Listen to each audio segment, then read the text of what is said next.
Hey guys, it's Dr. Jason. You know, the other day I had a not so unique experience, but I had a very unique thought during this experience and conversation I was having with a new mom in our practice. And she was like a lot of other people, had a significant amount of challenges on the energy side of things, on the pain side of things. Her whole body hurt. She had tremendous amounts of tension. The headache, the energy was gone. The sleep was horrible. The digestive system was off. And she basically categorized and listed every single challenge in her life. On the physical side of things, she felt horrible.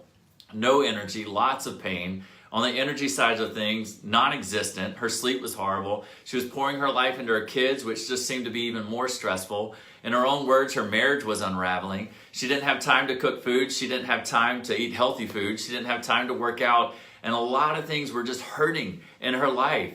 And as I listened, I said something just out of the spur of the moment, but it really resonated with her and myself. And after listing all these challenges in her life, I said, you might not want to hear this, but it's supposed to hurt. And she was like, I don't know if I like that. I was like, I don't like it either. I want things to change for you. But in some times in life, and many times in life, it's supposed to hurt.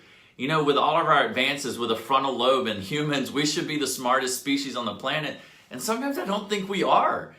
It hurts in our life and wondering why. We're trying to dance this delicate chemistry balance of Tylenol and coffee to get through the day, and that's not the solution to health. Sometimes it's supposed to hurt. If I put my hand on a burner, I need to know to take it off. But if my marriage is burning, I need to know to take it off and figure out some strategies to not burn myself all the time. It seems like common sense, but common sense is not that common anymore. Sometimes it's supposed to hurt. So if something's hurting in your life, we need to figure out why. And if that's an emotional or spiritual hurt, we need to know why. I think C.S. Lewis said it best. A lot of people say, I have a spirit. He's like, you don't have a spirit. You are a spirit. You have a body.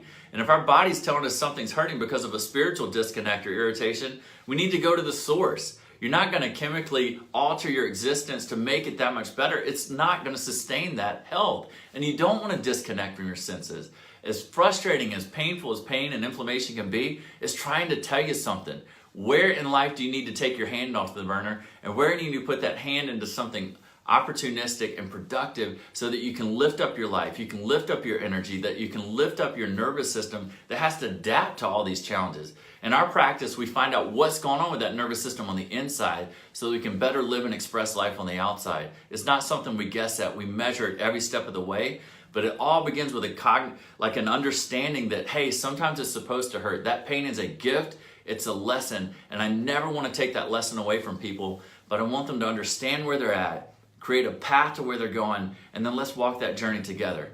Think about those things. Where in your life is it hurting, and where can we move forward from that lesson?